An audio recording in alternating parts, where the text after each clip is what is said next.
I remember sitting in your office when I was, 23 years old, and it was a very overwhelming purchase, the first one. Even though I was surrounded by the right people, I remember sitting in your office and crying and then laughing and then ups and downs and ins and outs and going, oh, what am I doing? Buyer's remorse, all of those things. But I definitely look back on it today and think, oh God, what was I even worried about at that point in time? There was so many. What were you worried about? You're listening to Property Investor Tales, stories from the front yard.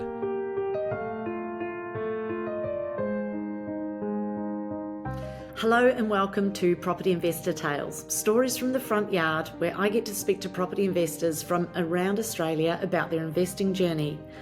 My name is Tabitha Bright and I'm the Head of Advising here at Positive Real Estate, where we help people build wealth through property. With over 8,000 clients across Australia and New Zealand, there are some incredible stories to tell which hopefully make your investing journey that little bit easier and will inspire you along the way. My guest today is Hayley Beavis. This is her second podcast interview because we've got a bit of an update from where we left off last time. And not to give anything away, but she is now sitting at 6 properties at the ripe old age of 30, and she has an incredibly inspirational tale that you have to hear. So enjoy this conversation with Hayley. Hi everybody and welcome to today's podcast. My name's Tabitha Bright, just in case you don't know, and today we are doing a bit of an update with a fabulous young lady, Hayley Beavis, who is part of our team here at Positive Real Estate, and she is one of what I would call our young guns. So not to take away from Hayley's story, but to give you a little bit of a preface, we have interviewed Hayley before, and today we wanted to do a bit of an update. When we last interviewed her, I think she was at 5 properties, is that correct, Hayley, or 4 properties? I don't know. I can't remember. Maybe 5? I think it was a couple of years ago. Yeah, it was a couple of years ago. So you would have been at probably 4 or 5 properties, I think. Yeah. And Hayley, how old are you today? Just, I'm sorry to ask you to share that. I'm 55, just so you feel comfortable. Oh, good. I am 30 years old. You're 30 years old. Awesome. And you've been investing since you were how old? I was actually looking up all of these figures the other day because I was very curious about when we purchased our first property. I think it was 2017 was the first one. So right. 7 years now, I think it's been. Okay. So you would have been 23 when you purchased your first property. Yeah.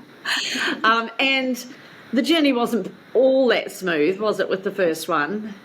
No. Well, emotionally, it was a very smooth transaction. And looking back on it today, I mean, it must feel you must wonder what on earth you were getting so stressed. 100%. I remember, for those of you that don't know, I actually started out as Tabitha's assistant all those years ago when I think I'd only just turned 23 or 22 or something like that. I miss you. Yeah, I know. Times have changed. They have. But I remember sitting in your office when I was, 23 years old, and it was a very overwhelming purchase, the first one. Even though I was surrounded by the right people, I remember sitting in your office and crying and then laughing and then ups and downs and ins and outs and going, oh, what am I doing? Buyer's remorse, all of those things. But I definitely look back on it today and think, oh God, what was I even worried about at that point in time? There was so many. What were you worried about? What was I worried about? I don't know. Because I remember your mum came and interviewed me, and Hayley's mum, Sharon, is awesome, but scary. And if you're seeing this, Sharon, hi.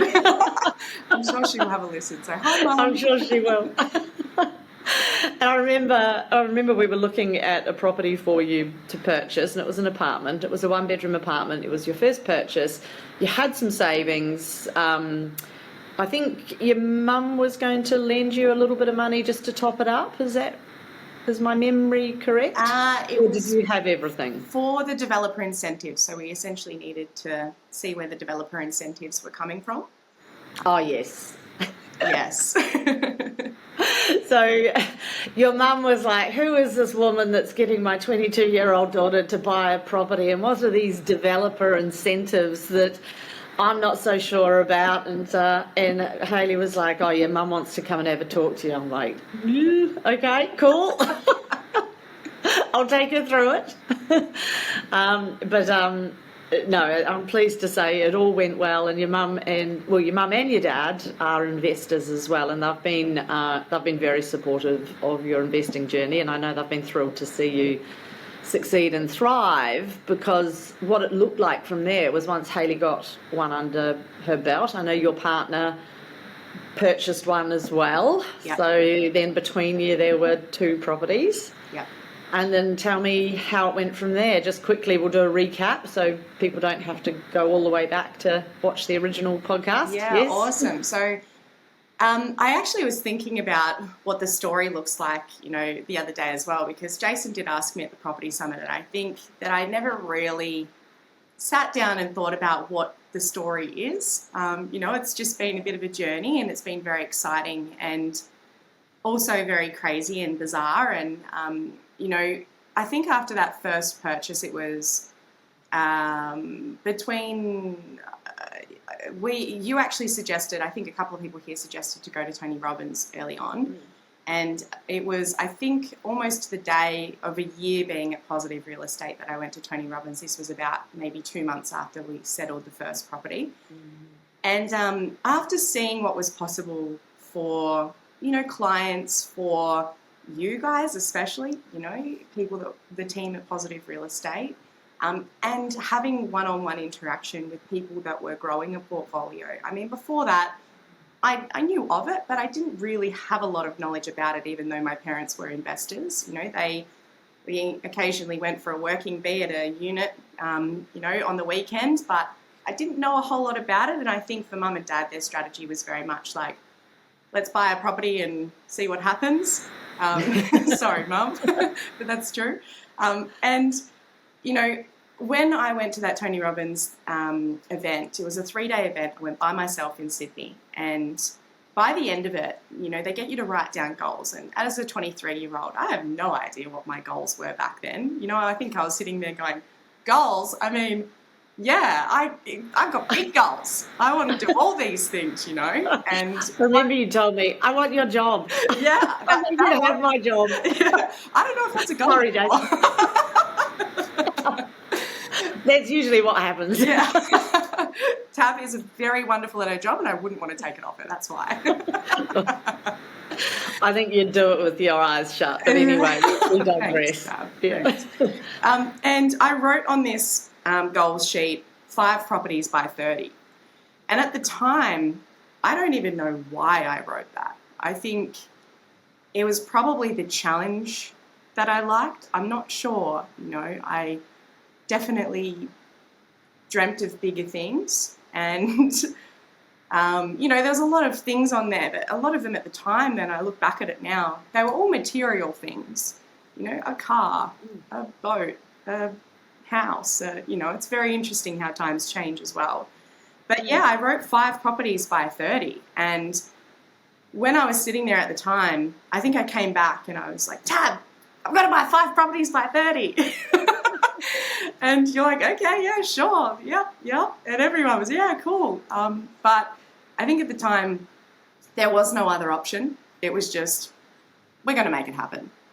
And yeah, it's been really, really cool that when they say where focus goes, energy flows. And where focus goes, energy flows. Because in the back of my mind for the last 7 years, 6 years, 5 years, whatever it's been, 6 years, it has been, we're buying these properties. That's really cool. Yeah. And I mean, an update, we're yes, please. 30.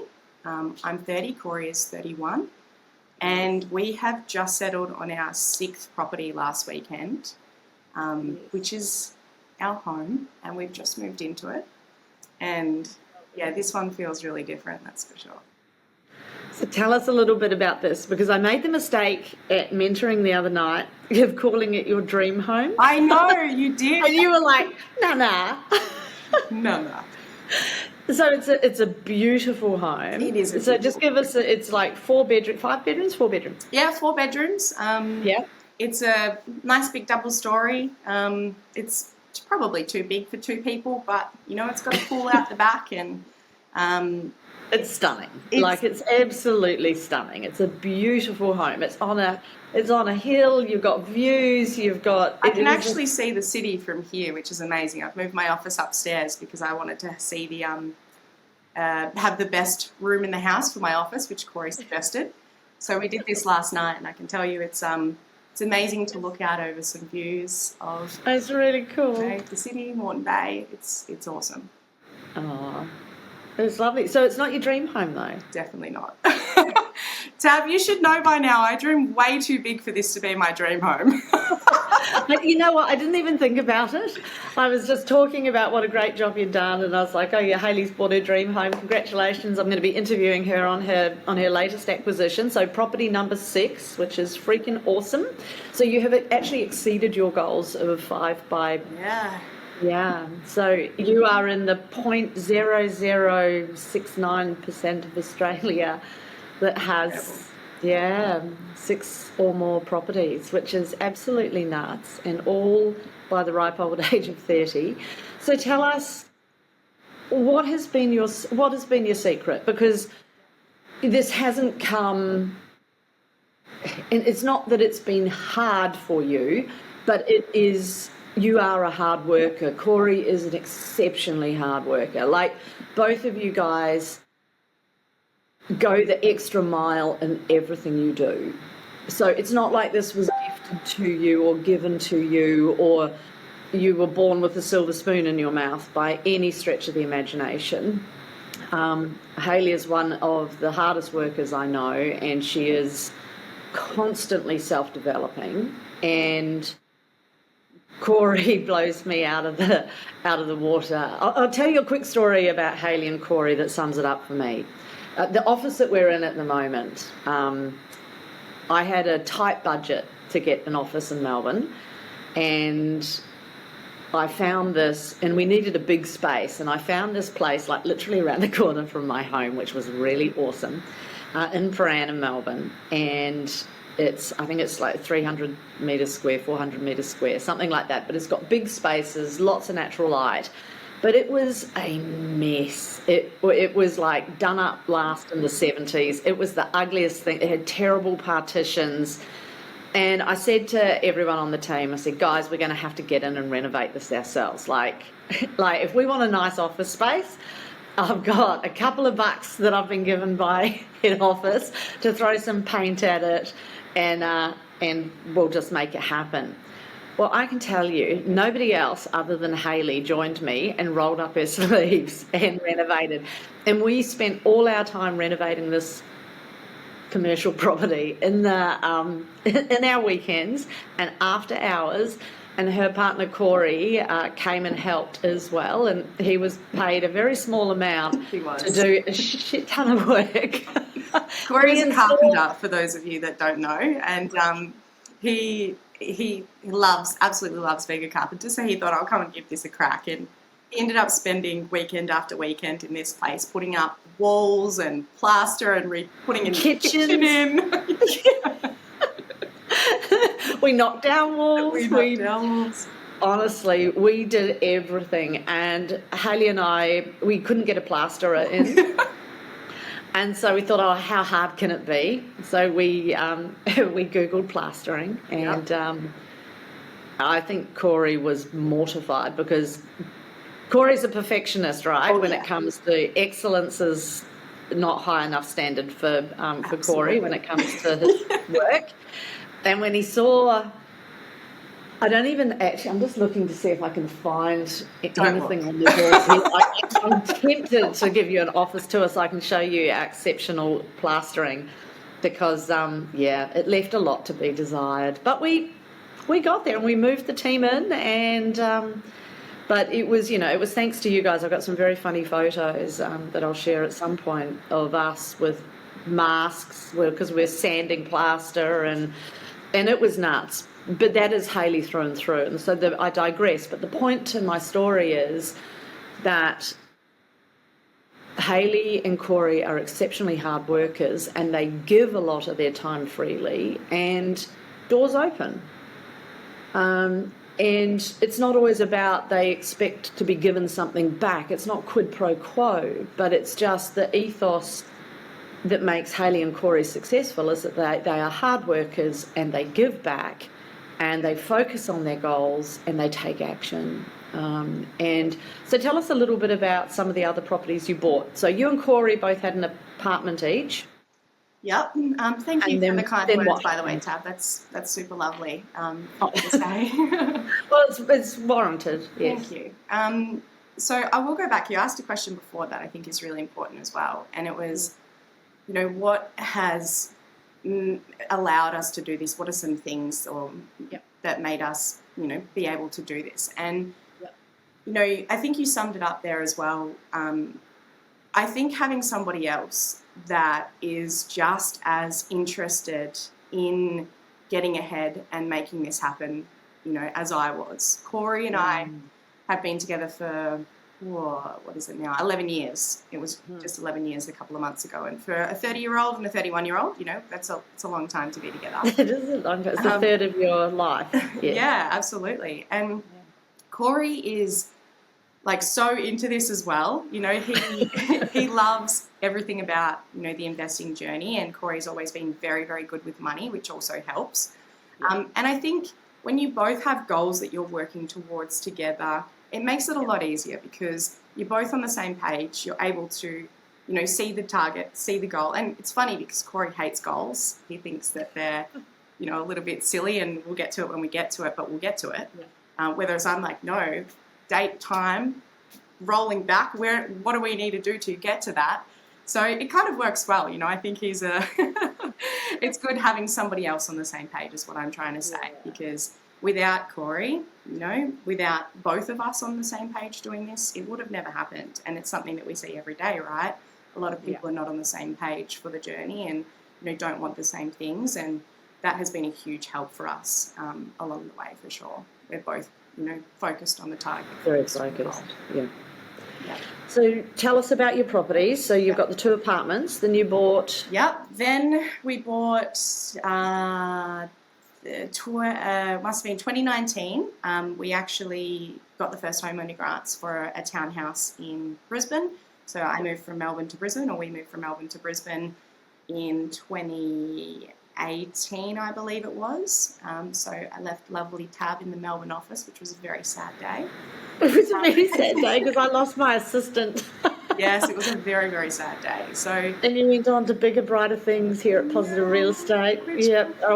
And I'll just say really quickly, Hayley's one of our team leaders now, and heads up, along with Steph, the property consultant, so the property strategist. So, she's grown into a whole new role and excelled at that. So, but I still do mourn the loss of the best assistant I ever had. And I think I'm your second brain at times, though, let's be honest. You were. I called you my second brain. When this one filled up too much. Yeah. You were there catching everything. Yeah. Anyway, sorry, I digress. This isn't about me. This is about your journey. All good. So then we were lucky. I'll say lucky, but I mean, lucky is not really a thing, right?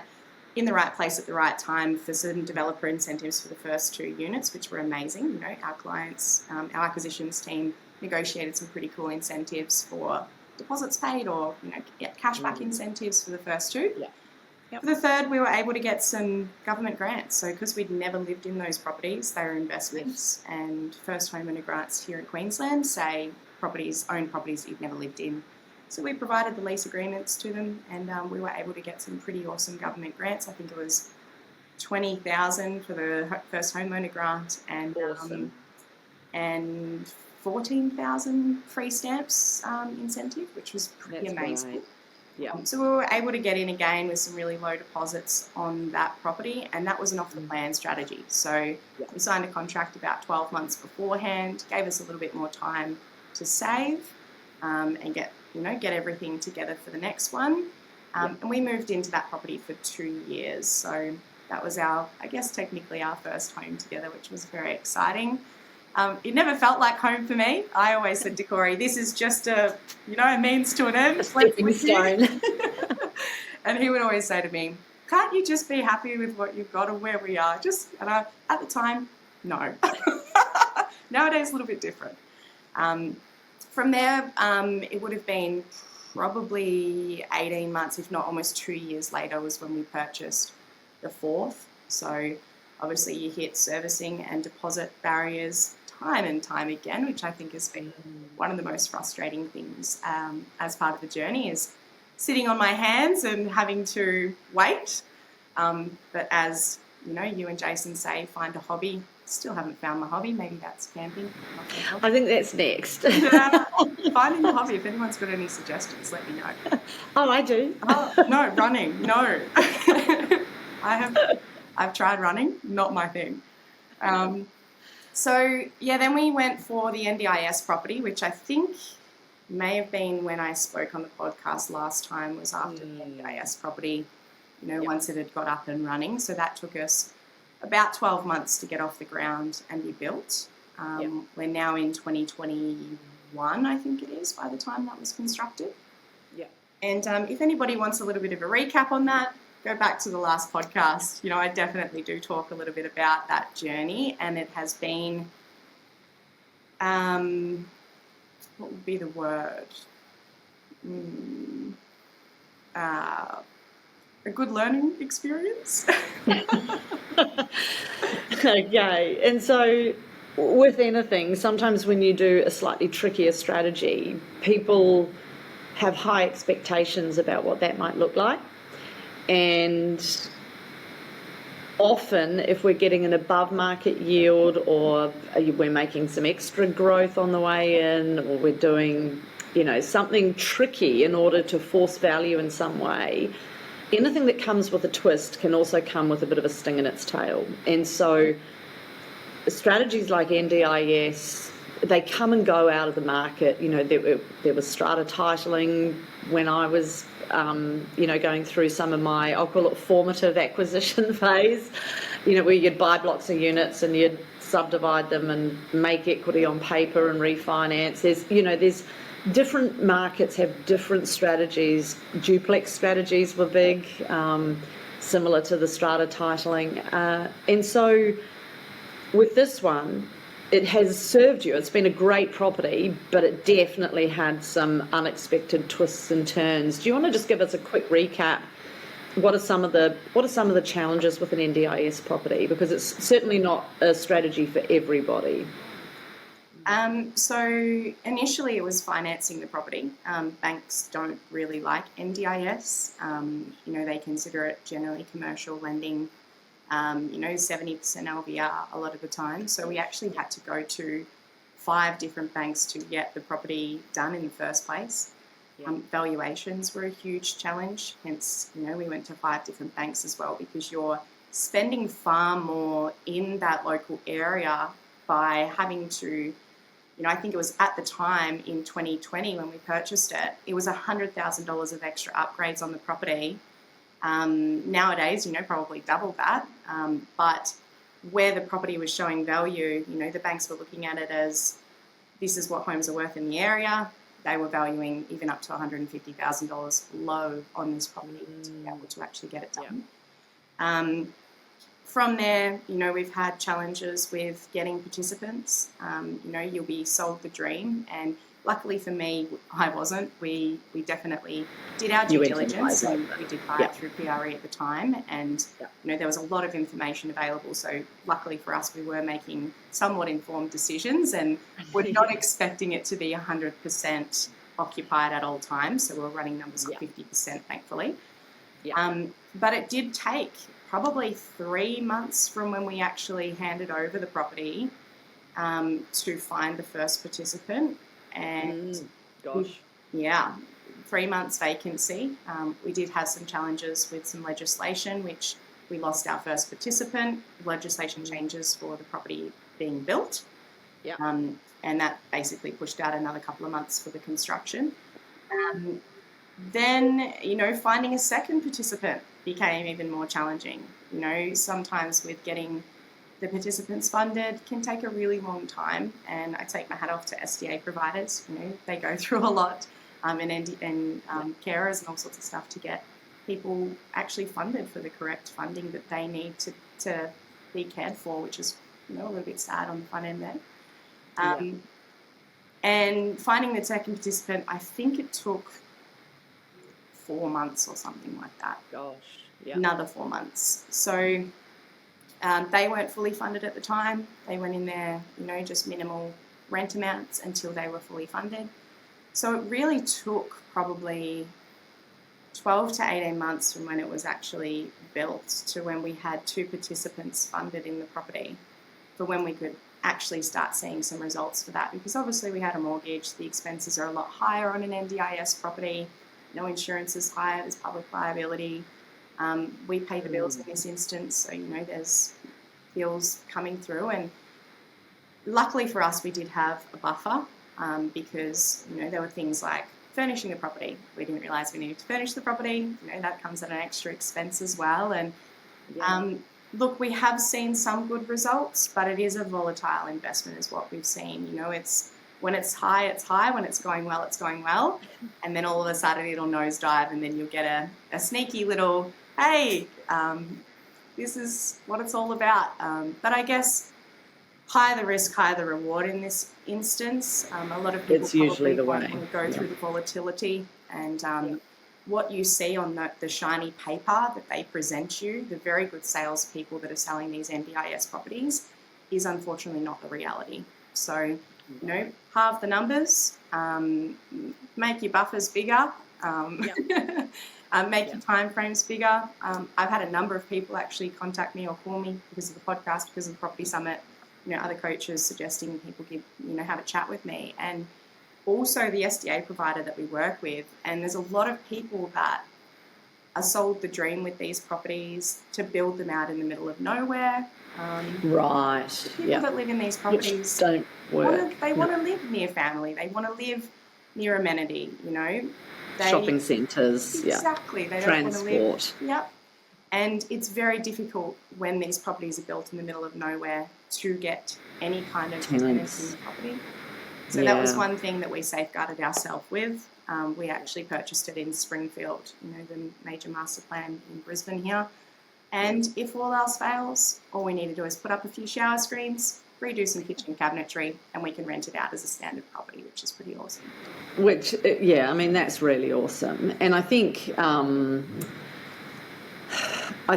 it's important for people to understand, like, I know Positive Real Estate was really careful about who we talked to NDIS about, and I remember you talking to me and saying, should I do it or not? And I was like, don't know, Hales, like, you have to go into this with your eyes open, and you were super conservative with your numbers. You already had a decent number of properties behind you, so you understood normal problems when it came to properties. You were buying in an area that did have all the amenities, all the public transport. It was a master plan community, so it was going to appeal not only to people with disability that need all those amenities close, I should say, but also, if it didn't work as an NDIS property, it still worked on its own as a, with a little bit of a manoeuvre around maybe getting rid of some of the, hand-holding bits and pieces. I'm not saying that very well, but you know what I mean. The stuff that's set up for people with disabilities, it would have been relatively straightforward to turn it into a standard home. You just have a lot of en-suites. Oh, yeah. Every bedroom, there's 4 bedroom, 4 bathroom. Every single bedroom is about 4 by 4 meters with a 3 by 3 bathroom, apart from, the smaller carers facility. And I tell you what, it's a beautiful home. We walked in there after it was complete, and we thought, can we move in? It's stunning. Huge ceilings, wide doorways, wide hallways. That's awesome. It's a beautiful home, and we're actually, really grateful that we were able to provide such a beautiful home for people with disabilities. And that is part of the reason that we did it in the beginning as well, and that I said, no, we're going to give it a crack, is because we do have family with disabilities, and that type of housing is super, super important. So, yeah, super important. All right. And so you did the NDIS property, and then you went on to purchase your 5th property. Yes. We are now in 2022. Yes. And we were then now ready to look for our home. So in the middle of that, whilst that NDIS property was going on, we actually moved out of our little townhouse and we moved into a rental property for, I think it was 18 months. And we then had the goal to buy our PPR. And at this point, which something that is really cool in your investing journey is you can start to use your equity when you start to get some growth. So when you hit a bit of a wall for some deposits and you've got some servicing and you've got some equity available, we could access that at that point. And that was really, really exciting for us that, our properties had done some things in the markets and had been sitting there for, 3 to 5 years. And we were able to keep moving forward by leveraging off those properties. And we found a home that we absolutely fell in love with in 2022. And we were able to purchase that property at the time. And it was a crazy moving market. That's right. It was a very hot market. Brisbane was booming back then. It's still moving forward at the moment, but it was going absolutely crazy. And we went to this home and there was 20 people walking through it, and we did that emotional buyer thing. We teach people not to be emotional about property, but when it's your property, it's very, very different. And I think I definitely see that now, that you are just willing to put down whatever you need to do to get it. And at the time, we knew we were probably overpaying by about $50,000 on this property, but we also knew we really, really wanted it. So we made an offer on the day and it was accepted that night. And we ended up moving into that property a month later, and that is where we lived for the last couple of years, and we've absolutely loved it until we're here now. So what gave you twitchy feet? The funny thing was, a lot of people have asked us this, because where we are now, where we've just moved to on the weekends, it has kind of shocked a lot of people, including ourselves, because they knew that we absolutely loved the property that we were in. And a few months ago, what I've learnt to keep moving on is you don't ask, can I, anymore. You ask, how do I, and how can I? And so my broker is an absolute legend. And I said to her, what do we need to do to get the next property? How do we? And she said, X, Y, and Z. That was, you need to do X, Y, and Z, blah, blah, blah. This was probably start of the year, maybe in the last year. Our plan was actually to buy a house in Melbourne as an investment. That was the plan. Then I said to her, can you give me some servicing on an investment property? And whilst you're there, this was in about April, whilst you're there, can you run some servicing on a PPR? And at the time, we had no thoughts to actually upgrade the PPR. But she came back with our numbers, and we could actually borrow double the amount for a PPR than we could for an investment at the time. Why? I'm not 100% sure. But we then went, do we want a new home? And both of us were like, well, not really, but maybe if we can go and buy something a little bit nicer. Do we do it to get more money in the market? That was probably the main reason, which is probably not a great reason, but always thinking investment minded.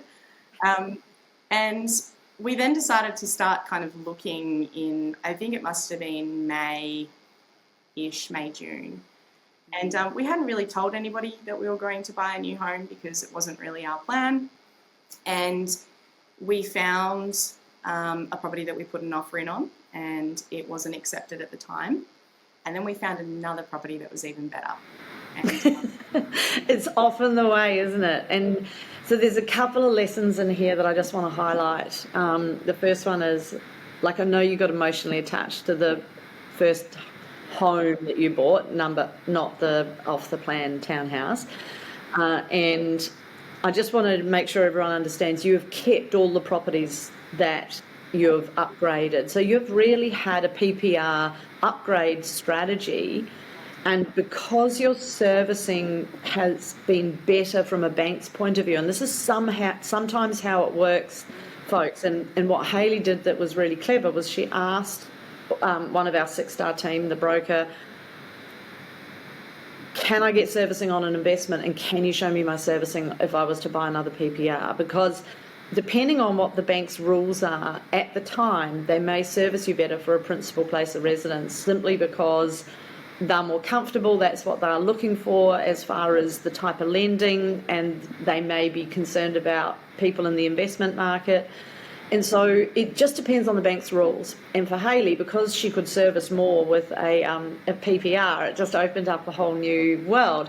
But that was also including keeping the previous house, the one that you really loved. I'm not going to call anything the house of your dreams anymore.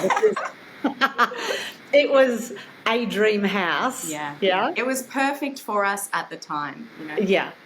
Yeah, it had a nice pool, it had everything. Oh, it was beautiful. Yeah, there was the party house too, wasn't it? Yeah, we loved it. Yeah, I'm so glad I'm not your neighbour.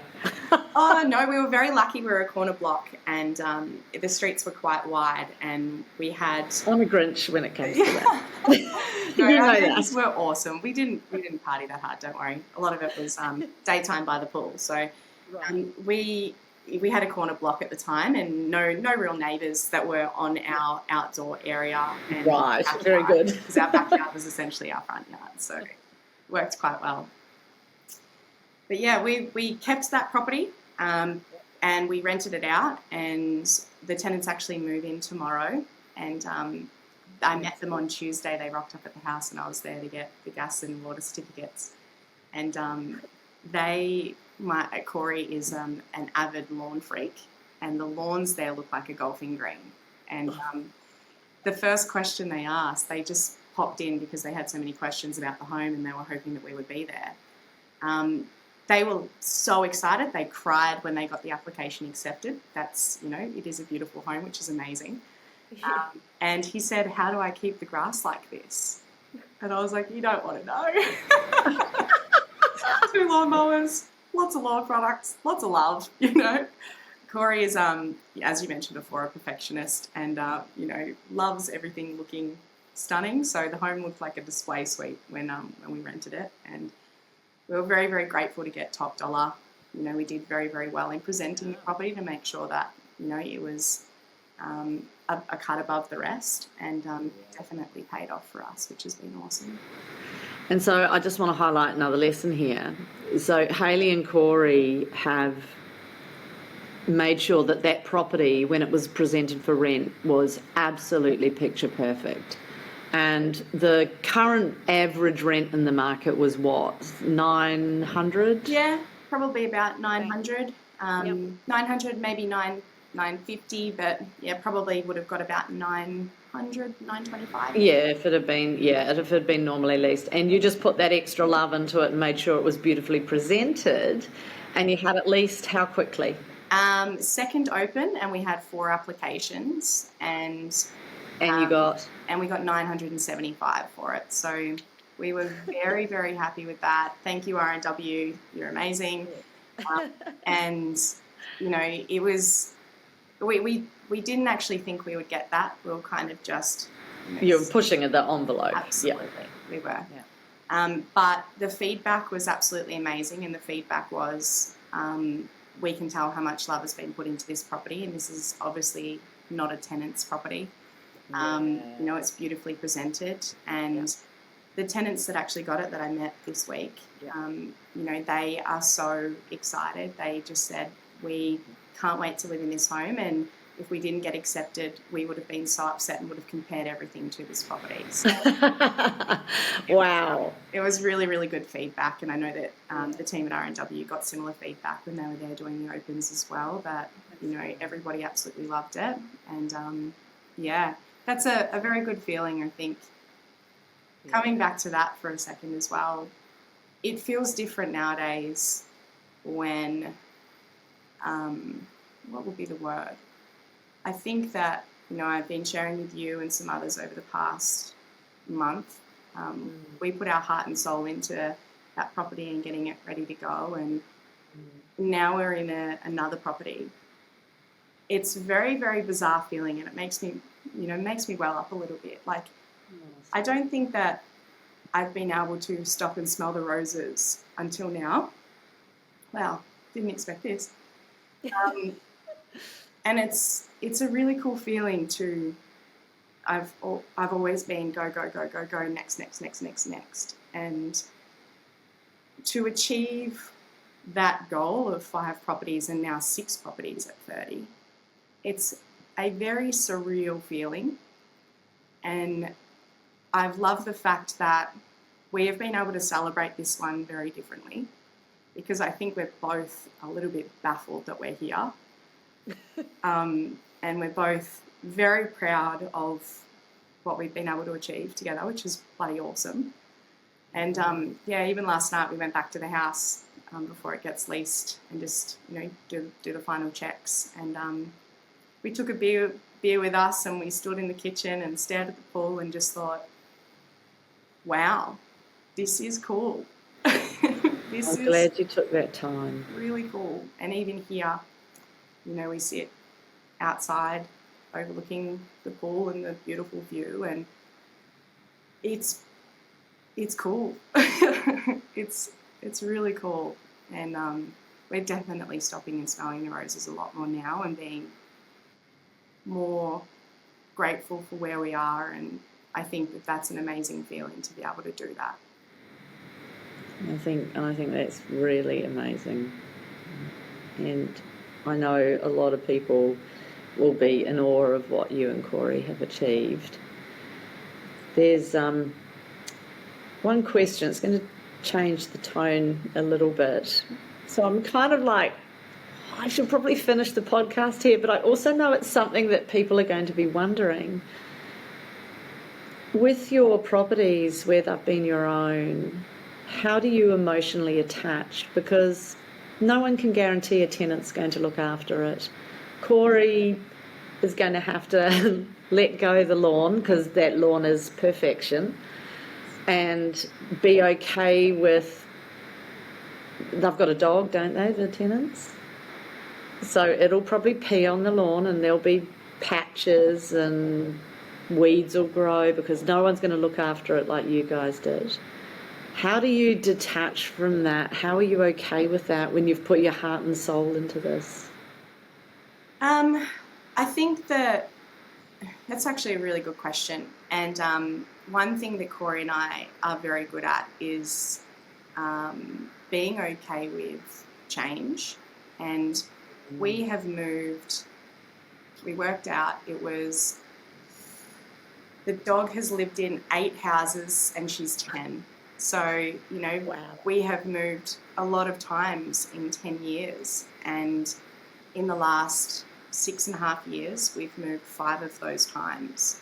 Wow. And a lot of it was to do with what do we need to do to keep moving, because the banks obviously view things very differently. And sometimes they like it when you live in a rental, and sometimes they like it when you live in your own home, and you can never tell when that's going to be.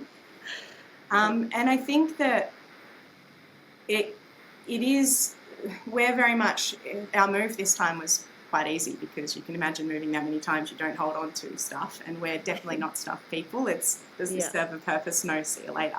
So, for us, I think being adaptable to change has, we wouldn't have been able to move as many times as we did over the last 10 years realistically. We even lived in Canada for a short stint there, so that's early days of 10 years ago.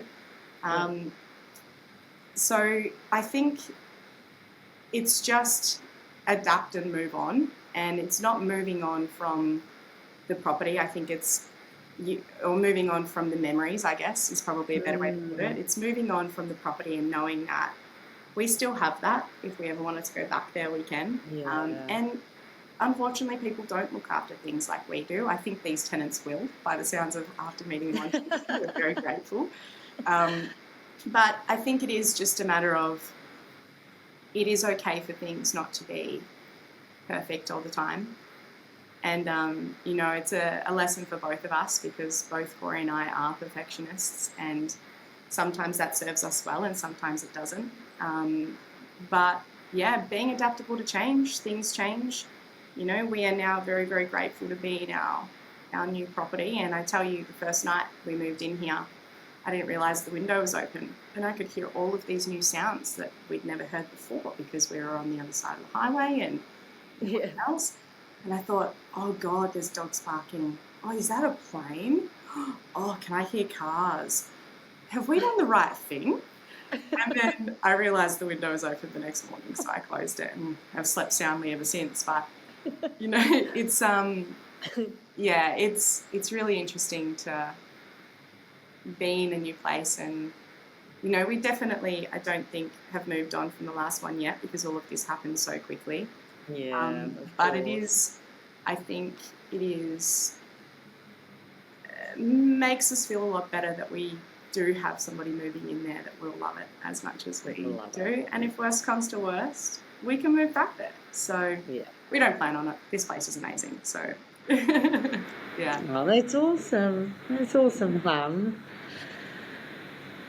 Well, I think we'll probably wrap it up there, because otherwise I'm going to keep on asking you more and more questions.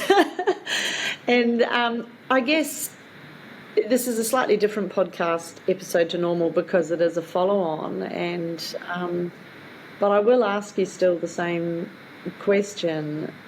Actually, no, I'm going to ask you a different question to wrap up. I guess, is there anything that we haven't put on the table yet that is important that people understand about your journey? Is there anything that maybe you haven't shared? And no stress if there isn't, but I just thought, is there something that I've missed asking, or anything, any top tip for somebody wanting to replicate what you and Corey have done? My, I think, biggest thing, and I mean, as you can tell, I've thought about this a lot more than I ever have over our journey recently, and I think that it's I'm in a very different space than what I was when I was 23, and I had different dreams. And I think now it's interesting to put on paper what my goals are, and what our goals are, right? Because they do look very, very different to what they did many years ago. And I think that when people initially put their goals down, a lot of the time, even you guys listening, members of Positive Real Estate, you join, you put your goals down. How often do you refresh those? How often do you actually go back and look at them and see what you've achieved and ticked off? And, a couple of years ago, we did a Date with Destiny, another Tony Robbins, with the team, which was amazing. And I actually really struggled to know what my goals were at the time. And I'd not even sat down and done it again, or Corey and I hadn't done it together. As I said, Corey doesn't love goals, but anyway. And I think that is a really, really important thing. And what I realised was, dream bigger. Like, what you're putting down on that paper, a lot of the time, is not big enough. And we're all far more capable than we think. And I think that dream bigger, put those push goals in there, because a lot of the time, you don't even realise that you're subconsciously working towards that every single day. And when you have that on paper, I think that has been extremely important. And dream bigger. I love write it down. Write it down, dream bigger, and refresh it regularly. Revisit, celebrate, Celebrate. Really important. I've really enjoyed the celebration phase that I'm in at the moment. I think some would call it the celebration era. So here we are. I think that's great. I'm going to come and join you. I want to be part of your celebration era. Absolutely. Come join my celebration era. Oh, funny. Awesome. All right. Well, I think we'll leave it there. But thank you so much for sharing and taking us through your journey. I might get you back one more time to talk about your next round of goals, because I know everyone's going to be going, oh, what's on Hayley's goal list that she's happy to share? We can delve into the dream home if you like.